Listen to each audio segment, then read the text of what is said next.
ಶಿರಸಿ ಶೈಕ್ಷಣಿಕ ಜಿಲ್ಲೆಯು ವಾಲಿಬಾಲ್ನಲ್ಲಿ ಬೆಳಗಾವಿ ವಿಭಾಗೀಯ ಮಟ್ಟ ಗೆದ್ದು ರಾಜ್ಯ ಮಟ್ಟಕ್ಕೆ ಆಯ್ಕೆಯಾಗಿದೆ. ಸಿದ್ದಾಪುರದ ನೆಹರು ಮೈದಾನದಲ್ಲಿ ನಡೆದ ಪ್ರಾಥಮಿಕ ಶಾಲೆಯ ವಾಲಿಬಾಲ್ ಪಂದ್ಯಾವಳಿಯಲ್ಲಿ ಶಿರಸಿ ಶೈಕ್ಷಣಿಕ ಜಿಲ್ಲೆ ಹಾಗೂ ಹಾವೇರಿ ನಡುವೆ ಫೈನಲ್ ಪಂದ್ಯ ನಡೆದಿತ್ತು. ಇನ್ನು ಫೈನಲ್ ಪಂದ್ಯದಲ್ಲಿ ಅತ್ಯುತ್ತಮ ಪ್ರದರ್ಶನ ತೋರಿದ ಶಿರಸಿ ಶೈಕ್ಷಣಿಕ ಜಿಲ್ಲೆಯ ವಿದ್ಯಾರ್ಥಿಗಳು ವಿಭಾಗೀಯ ಮಟ್ಟದ ಸ್ಪರ್ಧೆಯಲ್ಲಿ ಗೆದ್ದು ರಾಜ್ಯ ಮಟ್ಟಕ್ಕೆ ಆಯ್ಕೆಯಾಗಿದ್ದಾರೆ. ಇನ್ನು ವಿದ್ಯಾರ್ಥಿಗಳ ಈ ಸಾಧನೆಗೆ ಸಂಸದ ವಿಶ್ವೇಶ್ವರ ಹೆಗಡೆ ಕಾಗೇರಿ, ಶಾಸಕ Bhimanna Naik, DDPI Basavaraj P, BEO Nagaraj ಸೇರಿದಂತೆ ಇನ್ನಿತರರು ಹರ್ಷ ವ್ಯಕ್ತಪಡಿಸಿದ್ದಾರೆ.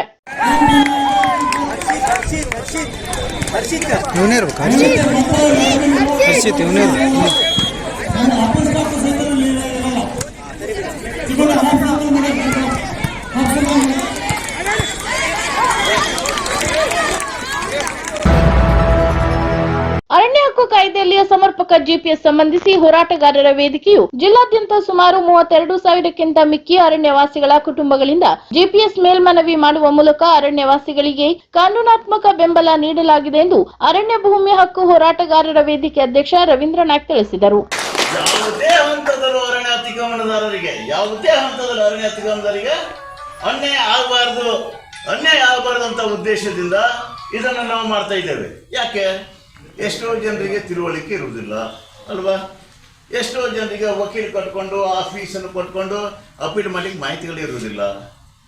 ಎಷ್ಟೋ ಜನರಿಗೆ ಮಾಹಿತಿನೇ ಗೊತ್ತಾಗುವುದಿಲ್ಲ. ಅಂಥವರಿಗೆ ಈ ಹೋರಾಟಗಾರರು ಅವರಿಗೆ ಜ್ಞಾನೋದಯ ಮಾಡಿ ಅವ್ರಿಗೆ ಸರಿಯಾದ ಕಾನೂನು ಜ್ಞಾನ ಕೊಡಬೇಕಾದ ಅವಶ್ಯನಾ? ಇನ್ನು ಹೋರಾಟಗಾರರ ವೇದಿಕೆ ಕಾರ್ಯಾಲಯದಲ್ಲಿ ಜಿಪಿಎಸ್ ಮೇಲ್ಮನವಿ ಪ್ರತಿಯನ್ನು ವಿತರಿಸಿದ ಅವರು, ಉತ್ತರ ಕನ್ನಡ ಜಿಲ್ಲೆಯಲ್ಲಿ 87,757 ಅರ್ಜಿಗಳು ಅರಣ್ಯ ಹಕ್ಕು ಕಾಯ್ದೆ ಅಡಿಯಲ್ಲಿ ಅರ್ಜಿ ಸಲ್ಲಿಸಲಾಗಿದೆ. ಅವುಗಳಲ್ಲಿ ಪ್ರಥಮ ಹಂತದಲ್ಲಿ 67,333 ಕುಟುಂಬದ ಅರ್ಜಿಗಳು ತಿರಸ್ಕಾರವಾಗಿದೆ. ಜಿಪಿಎಸ್ ಆಗಿರುವಂತಹ ಪ್ರಕರಣಗಳಲ್ಲಿ ಕೊಟ್ಟಿಗೆ, ಸಾಗುವಳಿ ಕ್ಷೇತ್ರ, ಗೊಣವೆ, ಅಂಗಳ ಮುಂತಾದ ಜೀವನಾವಶ್ಯ ಸಾಗುವಳಿ ಕ್ಷೇತ್ರ ಬಿಟ್ಟಿರುವುದರಿಂದ ಮೇಲ್ಮನವಿ ಅಭಿಯಾನ ಜರುಗಿಸುವುದು ಎಂದು ತಿಳಿಸಿದರು. ಹೌದಲ್ವಾ? ಆ ಕೆಲಸ ನಾವು ಮಾಡ್ತಾ ಇದ್ದೇವೆ. ಜಿಲ್ಲೆಯಲ್ಲಿ 32,000 ಅಪೀಲ್ ಮೇಲ್ಮನವಿ ಮಾಡಿದ್ದೇವೆ. ಜಿಪಿಎಸ್ ಬಹಳ ದೊಡ್ಡ ತಕರಾರು ಇದೆ ನಮ್ಮ ಜಿಲ್ಲೆಯಲ್ಲಿ. 2 ಎಕರೆ ಅತಿಕ್ರಮಣ ಮಾಡಿದ್ರೆ 20 ಕೋಟಿ ಜಿಪಿಎಸ್ ಮಾಡಿದ್ದಾರೆ. ಹೌದಲ್ವಾ? 2.5 ಎಕರೆ ಮಾಡಿದ್ದಾರೆ. ಇನ್ನು ನವೆಂಬರ್ 7ರಂದು ಬೆಂಗಳೂರಿನ ಫ್ರೀಡಂ ಪಾರ್ಕ್ ನಲ್ಲಿ ಜರುಗಲಿರುವ ಬೆಂಗಳೂರು ಚಲೋ ಕಾರ್ಯಕ್ರಮಕ್ಕೆ ಹೆಚ್ಚಿನ ಸಂಖ್ಯೆಯಲ್ಲಿ ಅರಣ್ಯವಾಸಿಗಳು ಭಾಗವಹಿಸಬೇಕು ಎಂದು ಇದೇ ವೇಳೆ ಕರೆ ನೀಡಿದರು. ಇನ್ನು ಈ ವೇಳೆ ರಾಜು ನರೇಬೆಲ್, ಇಬ್ರಾಹಿಂ ಗೌಡಳ್ಳಿ, ನಾಗರಾಜ್ ಸದಾಶಿವ್, ಎಂಆರ್ ನಾಯ್ಕ್ ಮಾತನಾಡಿದರು. ಅಂತೆಯೇ ನೆಹರು ನಾಯ್ಕ್, ಗಂಗೂಬಾಯಿ, ಆರ್ ರಜಪೂತ್, ಮಲ್ಲೇಶ್ ಬಸವಂತಪ್ಪ ಬಾಳೆಹಳ್ಳಿ, ಚಂದ್ರಶೇಖರ್ ಶೇಖಾನ್ ಶಾನ್ಬಾಗ್, ಕಲ್ಪನಾ ಪಾವಸ್ಕರ್ ದೊಡ್ನಳ್ಳಿ, ರಮೇಶ್ ಮರಾಠಿ ಸೇರಿದಂತೆ ಇನ್ನಿತರರು ಉಪಸ್ಥಿತರಿದ್ದರು. ತರಕಾರಿ ಬೆಳೆಸುವಂತ ಜಾಗ ಬಿಟ್ಟಿದ್ದಾರೆ, ಸಾಗುವಳಿ ಕ್ಷೇತ್ರ ಬಿಟ್ಟಿದ್ದಾರೆ. ಹುಳುಗಳು ಅರೆ ಕೃಷಿ ಮಾಡೋನಿಗೆ ಹುಳು ಬೆಳೆಸಲಿಕ್ಕೆ ಜಾಗ ಬಿಡುವ, ದನ ಕರೆದ ಮೇಲೆ ಕೊಟ್ಟಿಗೆಗೆಲ್ಲ ಜಾಗ, ಮನೆ ಗೇಟ್ ಮನೆ ಮುಗೀತು ಅಂದ ಕೂಡಲೇ ಬಿಲ್ಡಿಂಗ್ ಆಂಗ್ಲಲ್ಲೇ ಜಿಪಿಎಸ್ ಮಾಡ್ಬಿಟ್ಟಿದ್ದಾರೆ. ಮನೆ ಮೇಲೆ ಹೊಡೆದಾರಂತ ನೋಡಿ. ಒಂದೇ ಮಾರ್ಬಿಟ್ಟ. ನಾ ಹೇಳ್ತಾ ಇರೋದು ಇದಕ್ಕೆ ಈ ಜಿಪಿಎಸ್ ಮಾಡಿಸಿರೋದು. ಪತ್ರಕರ್ತರಿಗೆ ತಾನು ಪರಿಪೂರ್ಣ ಎಂಬ ಭಾವನೆ ಎಂದಿಗೂ ಬರಬಾರದು ಎಂದು ಹಿರಿಯ ಪತ್ರಕರ್ತ ಕೆಎನ್ ಚೆನ್ನೇಗೌಡ ತಿಳಿಸಿದರು. ಯಲ್ಲಾಪುರದ ವಿಶ್ವದರ್ಶನ ಶಿಕ್ಷಣ ಸಂಸ್ಥೆಯಲ್ಲಿ ಕನ್ನಡ ಪತ್ರಿಕೋದ್ಯಮದ ಪ್ರಸ್ತುತ ಸ್ಥಿತಿಗತಿ ಹಾಗೂ ಸವಾಲು ಕುರಿತು ಆಯೋಜಿಸಿದ್ದ ಸಂವಾದ ಕಾರ್ಯಕ್ರಮದಲ್ಲಿ ಮಾತನಾಡಿದ ಅವರು, ಪತ್ರಿಕೋದ್ಯಮದಲ್ಲಿ ಪ್ರತಿದಿನವೂ ಕಲಿಕೆ ಇರುತ್ತದೆ. ಹೊಸತನಕ್ಕೆ ಒಗ್ಗಿಕೊಳ್ಳುವ ಗುಣ ಇದ್ದವರಿಗೆ ಮಾತ್ರ ಪತ್ರಿಕೋದ್ಯಮದಲ್ಲಿ ಯಶಸ್ಸು ಗಳಿಸಲು ಸಾಧ್ಯ ಎಂದರು. ಇನ್ನು ಎಲ್ಲಾ ವರ್ಗದವರಿಗೂ ಆಪ್ತವಾಗುವಂತೆ ರೂಪಿಸಿದಾಗ ಪತ್ರಿಕೆ ಜನಪ್ರಿಯವಾಗುತ್ತದೆ. ಡಿಜಿಟಲ್ ಮಾಧ್ಯಮಗಳ ಪೈಪೋಟಿಯ ನಡುವೆಯೂ ಮುದ್ರಣ ಮಾಧ್ಯಮ ಇನ್ನಷ್ಟು ಗಟ್ಟಿಯಾಗಲು ತಂತ್ರಜ್ಞಾನಗಳ ಅಳವಡಿಕೆ ಹಾಗೂ ಹೊಸ ಆಯಾಮ ಕಾರ್ಯನಿರ್ವಹಿಸುವಿಕೆ ಅನಿವಾರ್ಯ ಎಂದರು. ನಂತರ ವಿಶ್ವದರ್ಶನ ಶಿಕ್ಷಣ ಸಮೂಹದ ಅಧ್ಯಕ್ಷ ಹರಿಪ್ರಕಾಶ್ ಕೊಂಡೆಮನೆ ಮಾತನಾಡಿ, ಪಠ್ಯದ ಜೊತೆಗೆ ಭಾಷೆ, ಬರವಣಿಗೆ, ಸಾಮಾಜಿಕ ಕಳಕಳಿ, ದೇಶ ಪ್ರೇಮ ಮೂಡಿಸಿ ಉತ್ತಮ ಪತ್ರಕರ್ತರನ್ನು ರೂಪಿಸುವುದು ನಮ್ಮ ಉದ್ದೇಶ ಎಂದರು. ಇನ್ನು ಪ್ರಾಚಾರ್ಯ ನಾಗರಾಜ್ ಇಳಿಗುಂಡಿ ಪ್ರಸ್ತಾಪಿಸಿದರು. ಅಂತೆಯೇ ಪತ್ರಿಕೋದ್ಯಮದ ವಿದ್ಯಾರ್ಥಿಗಳು ಕೇಳಿದ ಪ್ರಶ್ನೆಗೆ ಕೆಎನ್ ಚೆನ್ನೇಗೌಡ ಉತ್ತರಿಸಿದರು. ಇನ್ನು ಈ ವೇಳೆ ಉಪನ್ಯಾಸಕ ಬೀರಣ್ಣ ನಾಯ್ಕ್ ಮೊಗಟ ಉಪಸ್ಥಿತರಿದ್ದರು. ಶಿರಸಿ ನಗರದ ಯೋಜನಾ ಪ್ರಾಧಿಕಾರದಲ್ಲಿ ಕಾಮತ್ ಹೋಟೆಲ್ನಿಂದ ಮಾರಿಗುಡಿಯವರೆಗೆ 36 ಫೂಟ್ ಅಗಲೀಕರಣಕ್ಕೆ ಅವಕಾಶವಿದೆ. ಅಲ್ಲಿನ ಜನರ ವಿಶ್ವಾಸ ಪಡೆದು ರಸ್ತೆ ಅಗಲೀಕರಣ ಮಾಡಲು ಪ್ರಯತ್ನಿಸುತ್ತೇವೆ ಎಂದು ನಗರ ಯೋಜನಾ ಪ್ರಾಧಿಕಾರದ ಅಧ್ಯಕ್ಷ ಜಗದೀಶ್ ಗೌಡ ತಿಳಿಸಿದರು. ಶಿರಸಿಯಲ್ಲಿ ಮಾಧ್ಯಮಗೋಷ್ಠಿ ಆಯೋಜಿಸಿ ಮಾತನಾಡಿದ ಅವರು, ಸಾರ್ವಜನಿಕ ಅನುಕೂಲಕ್ಕಾಗಿ ದೇವಸ್ಥಾನದ 15 ಫೂಟ್ ಜಾಗ ರಸ್ತೆಗೆ ಬಿಟ್ಟು ಕೊಡುತ್ತೇವೆ. ನವೆಂಬರ್ ತಿಂಗಳಲ್ಲಿ ಕಾಮಗಾರಿ ಆರಂಭಿಸಲಾಗುತ್ತದೆ. ಮಾರಿಗುಡಿ ದೇವಸ್ಥಾನಕ್ಕೆ ತೆರಳುವ ಮಾರ್ಗದಲ್ಲಿ ಕುಟುಂಬದವರು, ದೇವಿ ಭಕ್ತರು ಜಾಗ ನೀಡುತ್ತಾರೆಂಬ ವಿಶ್ವಾಸವಿದೆ ಎಂದರು. ನಂತರ ನಗರಸಭಾ ಮಾಜಿ ಅಧ್ಯಕ್ಷ ಹಾಗೂ ಹಾಲಿ ಸದಸ್ಯ ಪ್ರದೀಪ್ ಶೆಟ್ಟಿ ಮಾತನಾಡಿ, ಅಕ್ರಮ ಮರಳು ಗಣಿಗಾರಿಕೆಗೆ ಶಾಸಕ ಭೀಮಣ್ಣ ನಾಯ್ಕ ಬೆಂಬಲ ನೀಡಿಲ್ಲ. ಮರಳು ಸಕ್ರಮದಲ್ಲಿ ಯೋಗ್ಯ ದರದಲ್ಲಿ ಲಭಿಸಬೇಕು ಎಂಬುದು ಶಾಸಕರ ಉದ್ದೇಶವಾಗಿದೆ.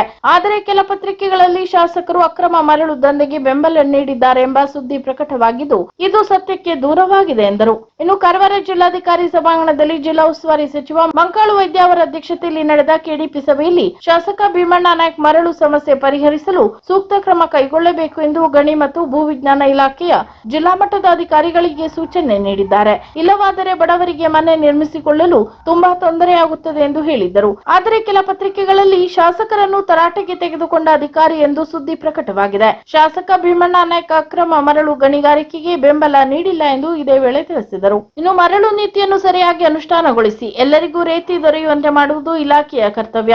ಅಧಿಕಾರಿಗಳ ಮೇಲೆ ಕ್ರಮ ಕೈಗೊಳ್ಳಲು ಜಿಲ್ಲಾ ಉಸ್ತುವಾರಿ ಸಚಿವರ ಗಮನಕ್ಕೆ ತರುತ್ತೇನೆ ಎಂದರು.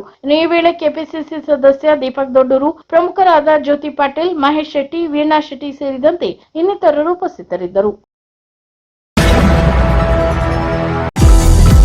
ಈ ಹಬ್ಬಗಳ ಋತುವಿನಲ್ಲಿ ಬೆಳಗಿರಿ, ಉಳಿತಾಯ ಮಾಡಿ ಹಬ್ಬವನ್ನು ಸಂಭ್ರಮಿಸಿ.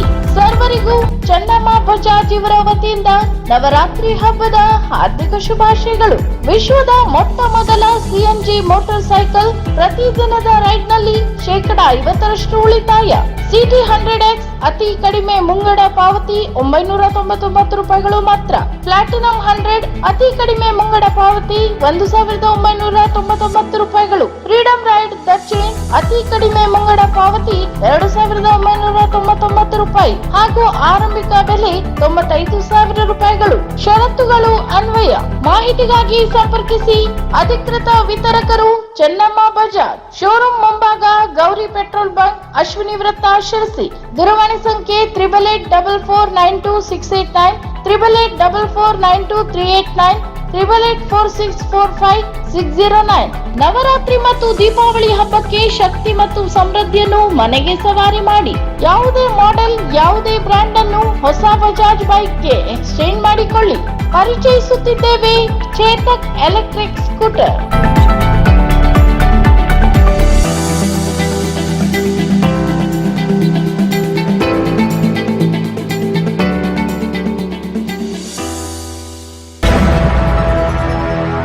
ಬನವಾಸಿ ಪೊಲೀಸ್ ಠಾಣೆಗೆ ರಿ ಎಂಟ್ರಿ ಆಗಿರುವ ಡೈನಾಮಿಕ್ ಪಿಎಸ್ಐ ಚಂದ್ರಕಲಾ ಪತ್ತಾರ್ ಇವರು ಓಸಿ ಅಡ್ಡೆಗಳ ಮೇಲೆ ದಾಳಿ ನಡೆಸಿ ಓಸಿ ಮತ್ತು ಇಸ್ಪೀಟ್ ಕೋರರ ಮೇಲೆ ಮತ್ತೆ ಸಮರ ಸಾರಿದ್ದಾರೆ. ಇನ್ನು ಮಂಗಳವಾರವೂ ಕೂಡ ದಾಸನಕೊಪ್ಪ ರಸ್ತೆಯ ಕಡಗೋಡ ಬಸ್ ನಿಲ್ದಾಣದ ಹತ್ತಿರ ಸಾರ್ವಜನಿಕ ರಸ್ತೆಯಲ್ಲಿ ಓಸಿ ಆಟ ನಡೆಸುತ್ತಿದ್ದ 28 ವರ್ಷದ ಅಭಿಷೇಕ್ ಶಿವಪ್ಪ ಕನ್ನಿ ಇವರ ವಿರುದ್ಧ ಪ್ರಕರಣ ದಾಖಲಿಸಿರುವ ಚಂದ್ರಕಲಾ ಪತ್ತಾರ್ ಇವರು ಎಸ್ಪಿ ನಾರಾಯಣ್ ಇವರ ಮಾರ್ಗದರ್ಶನ, ಡಿವೈಎಸ್ಪಿ ಗಣೇಶ್ ಕೇಲ್ ನೇತೃತ್ವ ಹಾಗೂ ಸಿಪಿಐ ಶಶಿಕಾಂತ್ ವರ್ಮಾ ಅವರ ಸೂಚನೆ ಮೇರೆಗೆ ದಾಳಿ ಮುಂದುವರೆಸಿದ್ದಾರೆ. ಇನ್ನು ಚಂದ್ರಕಲಾ ಪತ್ತಾರ್ ಅವರ ವರ್ಗಾವಣೆಯಿಂದ ಸಂತಸದಲ್ಲಿದ್ದ ಓಸಿ ಇಸ್ಪೀಟ್ ಕೋರರಿಗೆ ಪಿಎಸ್ಐ ಚಂದ್ರಕಲಾ ಪತ್ತಾರ್ ಅವರು ಸಿಂಹ ಸ್ವಪ್ನವಾಗಿದ್ದಾರೆ.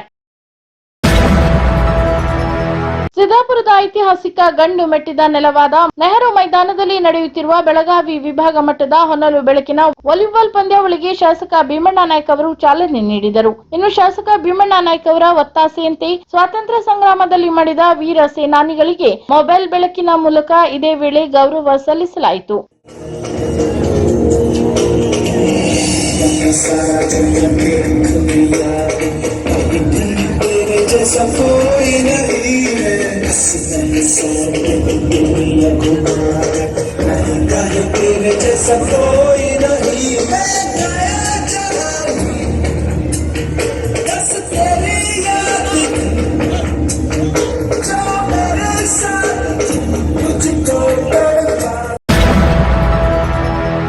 ಶಿರಸಿ ಸಿದ್ದಾಪುರದ ವಿವಿಧ ಪ್ರವಾಸಿ ತಾಣಗಳ ಅಭಿವೃದ್ಧಿಗೆ ಶಾಸಕ ಭೀಮಣ್ಣ ನಾಯ್ಕ ಮುನ್ನುಡಿ ಬರೆದಿದ್ದಾರೆ. ಸಾವಿರಾರು ಸಂಖ್ಯೆಯಲ್ಲಿ ಪ್ರವಾಸಿಗರು ಆಗಮಿಸುತ್ತಿದ್ದರೂ ಮೂಲಸೌಕರ್ಯದ ಕೊರತೆಯಿಂದ ಬಳಲುತ್ತಿದ್ದ ಕ್ಷೇತ್ರಗಳನ್ನು ಅಭಿವೃದ್ಧಿಪಡಿಸಲು ಪ್ರವಾಸೋದ್ಯಮ ಇಲಾಖೆಯಿಂದ ಅನುದಾನ ತರಲು ಪ್ರಯತ್ನ ನಡೆದಿದೆ. ಹೌದು, ರಾಜ್ಯದಲ್ಲಿ ಕಾಂಗ್ರೆಸ್ ಸರ್ಕಾರ ಆಡಳಿತದಲ್ಲಿದ್ದು ಶಿರಸಿ ಸಿದ್ದಾಪುರದಲ್ಲಿ ಕಾಂಗ್ರೆಸ್ನಿಂದ ಭೀಮಣ್ಣ ನಾಯ್ಕ್ ಶಾಸಕರಾಗಿ ಆಯ್ಕೆಯಾಗಿದ್ದಾರೆ. ಇದಾದ ಬಳಿಕ ಹಲವು ಹೊಸ ಯೋಜನೆಗಳಿಗೆ ಶಾಸಕರು ಮುನ್ನುಡಿ ಬರೆದಿದ್ದಾರೆ. ಅದರಲ್ಲಿ ಪ್ರವಾಸೋದ್ಯಮ ಕ್ಷೇತ್ರಗಳ ಅಭಿವೃದ್ಧಿಯೂ ಒಂದಾಗಿದ್ದು, ಪ್ರವಾಸೋದ್ಯಮ ಸಚಿವ ಎಂ.ಕೆ. ಪಾಟೀಲ್ ಅವರಿಗೆ ಪತ್ರ ಬರೆಯುವ ಮುಖಾಂತರ ಪ್ರವಾಸಿಗರಿಗೆ ಮೂಲ ಸೌಕರ್ಯ ಒದಗಿಸಲು ಮುಂದಾಗಿದ್ದಾರೆ. ಇನ್ನು ಕ್ಷೇತ್ರದ ಪ್ರಸಿದ್ಧ ಪ್ರವಾಸಿ ತಾಣಗಳಾದ ನಿಫ್ಲಿ ಜಲಪಾತ, ಉಂಚಳಿ ಜಲಪಾತ, ಶಿಡ್ಲಗದ್ದೆ ಜಲಪಾತ ಹಾಗೂ ಭೀಮನಗುಡ್ಡ ಅಭಿವೃದ್ಧಿಪಡಿಸುವಂತೆ ಎಚ್.ಕೆ. ಪಾಟೀಲ್ ಅವರಿಗೆ ಪತ್ರ ಬರೆದು ಶಾಸಕ ಭೀಮಣ್ಣ ನಾಯ್ಕ್ ಅವರು ವಿನಂತಿಸಿದ್ದಾರೆ. ಇವೆಲ್ಲವೂ ಸಿದ್ದಾಪುರ ತಾಲೂಕಿಗೆ ಒಳಪಟ್ಟಿದ್ದು, ಶಿರಸಿ ತಾಲೂಕಿನ ಕೆಲ ಪ್ರವಾಸಿ ತಾಣಗಳ ಅಭಿವೃದ್ಧಿಗೂ ಶಾಸಕರು ಯೋಜನೆ ರೂಪಿಸಿದ್ದಾರೆ ಎನ್ನಲಾಗಿದೆ.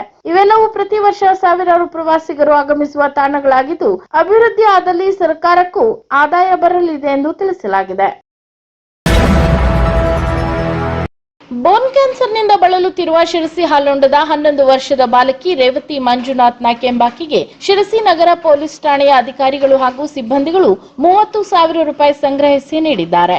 ಇನ್ನು ಬಾಲಕಿ ಬೇಗ ಗುಣಮುಖವಾಗಿ ಬರಲಿ ಎಂದು ಪೊಲೀಸ್ ಇಲಾಖೆ ಸಿಬ್ಬಂದಿಗಳು, ಅಧಿಕಾರಿಗಳು ಹಾರೈಸಿದ್ದಾರೆ. ಇದು ಸಾರ್ವಜನಿಕ ವಲಯದಲ್ಲಿ ಇನ್ನುಳಿದವರಿಗೂ ಪ್ರೇರಣೆಯಾಗಿದ್ದು, ಇಂತಹ ಸಮಾಜಮುಖಿ ಕಾರ್ಯದಿಂದ ಶಿರಸಿ ಪೊಲೀಸ್ ಇಲಾಖೆ ಜಿಲ್ಲೆಯಲ್ಲಿಯೇ ಉನ್ನತ ಸ್ಥಾನದಲ್ಲಿದೆ ಎಂಬುದನ್ನು ಇಲ್ಲಿ ಉಲ್ಲೇಖಿಸಬಹುದು.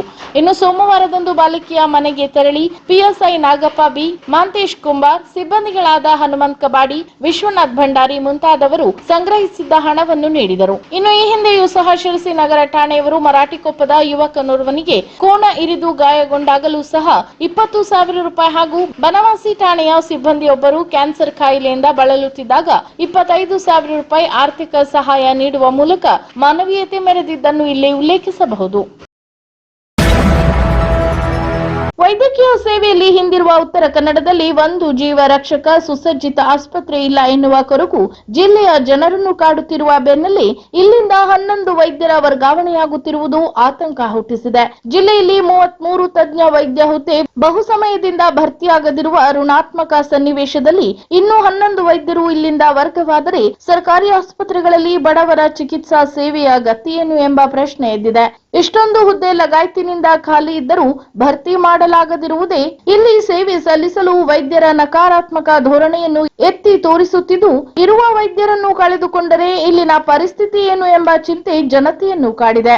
ಇನ್ನು ವೈದ್ಯರ ಹುದ್ದೆಗಳು ಪ್ರತಿ ಚುನಾವಣೆಯಲ್ಲಿ ಮಲ್ಟಿ ಸ್ಪೆಷಾಲಿಟಿ ಆಸ್ಪತ್ರೆ ಎನ್ನುವ ತುಪ್ಪವನ್ನು ಮತದಾರರ ಮೂಗಿಗೆ ಸವರಿ ಆರಿಸಿ ಬಂದು ಆಮೇಲೆ ಆ ವಿಷಯವನ್ನೇ ಮರೆಯುವ ರಾಜಕಾರಣಿಗಳನ್ನು ಜಿಲ್ಲೆಯ ಜನ ಕಂಡಿದ್ದಾರೆ. ಹಾಗೂ ಹೀಗೂ ಸಣ್ಣ ಪುಟ್ಟದಕ್ಕೆ ಇಲ್ಲೇ ಚಿಕಿತ್ಸೆ ಪಡೆದುಕೊಳ್ಳುತ್ತಾ ದೊಡ್ಡ ಸಮಸ್ಯೆಗಳಿಗೆ ಪಕ್ಕದ ಜಿಲ್ಲೆಗಳಿಗೆ ಹೋಗಿ ಚಿಕಿತ್ಸೆ ಪಡೆಯುವುದು ನಡೆದುಕೊಂಡು ಬಂದಿದೆ.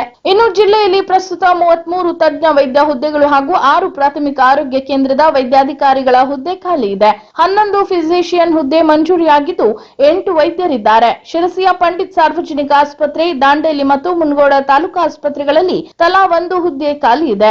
General surgeon 11 ಹುದ್ದೆಗಳಿದ್ದು 8 ವೈದ್ಯರಿದ್ದಾರೆ. ಯಲ್ಲಾಪುರ, ಮುನಗೋಡ್ ಮತ್ತು ಜೊಯ್ಡಾದಲ್ಲಿ ತಲಾ 1 ಹುದ್ದೆ ಖಾಲಿ ಇದೆ. 14 ಸ್ತ್ರೀರೋಗ ತಜ್ಞರ ಮಂಜೂರಿ ಇದ್ದು ಅಂಕೋಲಾ ಮತ್ತು ಜೊಯ್ಡಾದಲ್ಲಿ 1 ಹುದ್ದೆ ಖಾಲಿ ಇದೆ. ಅಂತೆ 14 ಮಕ್ಕಳ ತಜ್ಞರಿರಬೇಕಿದ್ದು 11 ವೈದ್ಯರಿದ್ದಾರೆ. ಜೊಯ್ಡಾ, ದಾಂಡೇಲಿ ಮತ್ತು ಅಂಕೋಲಾದಲ್ಲಿ ತಲಾ 1 ಹುದ್ದೆ ಖಾಲಿ ಇದ್ದು ಅನಸ್ತೇಶಿಯಾ 14 ಹುದ್ದೆಗಳಲ್ಲಿ ಕೇವಲ 7 ಹುದ್ದೆಗಳು ಭರ್ತಿಯಾಗಿದ್ದು ಅಂಕೋಲಾ, ಜೊಯ್ಡಾ, ದಾಂಡೇಲಿ, ಪಾಳ, ಹಳಿಯಾಳ, ಎಂಸಿಎಚ್ ದಾಂಡೇಲಿ, ಮುನಗೋಡ ತಾಲೂಕು ಆಸ್ಪತ್ರೆಗಳಲ್ಲಿ ಖಾಲಿ ಇದೆ.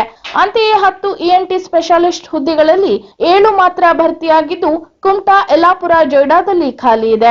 10 ಎಲುಬು ತಜ್ಞ ವೈದ್ಯರ ಹುದ್ದೆಗಳಿದ್ದು ಅವುಗಳಲ್ಲಿ ಕೇವಲ 3 ಮಾತ್ರ ಭರ್ತಿಯಾಗಿದೆ. 7 ವೈದ್ಯರ ಕೊರತೆ ಇದೆ. ಕುಮಟಾ, ಹೊನ್ನಾವರ, ಭಟ್ಕಳ, ಸಿದ್ದಾಪುರ, ಯಲ್ಲಾಪುರ, ಅಂಕೋಲಾ, ಮುನಗೋಡದಲ್ಲಿ ಖಾಲಿ ಇದೆ. ಇನ್ನು 10 ಚರ್ಮ ರೋಗ ತಜ್ಞರ ಹುದ್ದೆಗಳಿದ್ದು ಅವುಗಳಲ್ಲಿ 5 ಹುದ್ದೆಗಳು ಖಾಲಿ ಇದೆ. ಅಂತೆ ಅಂಕೋಲಾ, ಸಿದ್ದಾಪುರ, ಯಲ್ಲಾಪುರ, ಹಳಿಯಾಳ, ಜೊಯ್ಡಾ ತಾಲೂಕುಗಳಲ್ಲಿ ಭರ್ತಿಯಾಗಬೇಕಿದೆ. ಈ ಎಲ್ಲಾ ಹುದ್ದೆಗಳು ಇತ್ತೀಚೆಗೆ ಖಾಲಿ ಬಿದ್ದಿರುವುದಲ್ಲ. ಹೀಗಿರುವಾಗ ಈ ಹುದ್ದೆಗಳನ್ನು ಭರ್ತಿ ಮಾಡುವ ಬಗ್ಗೆ ಸರ್ಕಾರಕ್ಕೂ ತಮ್ಮ ವ್ಯಾಪ್ತಿಯ ಆಸ್ಪತ್ರೆಗಳಲ್ಲಿ ತಜ್ಞ ವೈದ್ಯರು ದೊರಕುವಂತೆ ಮಾಡುವ ಜವಾಬ್ದಾರಿ ಶಾಸಕರುಗಳಿಗೂ ಇರಬೇಕಿತ್ತು. ಖಾಲಿ ಹುದ್ದೆಗಳನ್ನು ಭರ್ತಿ ಮಾಡಲು ಮುಂದಾಗದೇ ಇರುವ ವೈದ್ಯರನ್ನು ವರ್ಗಾವಣೆ ಮಾಡಿ ಸರ್ಕಾರ ಏನು ಸಾಧಿಸಲು ಹೊರಟಿದೆ ಎನ್ನುವುದು ಸಾರ್ವಜನಿಕರ ಪ್ರಶ್ನೆಯಾಗಿದೆ.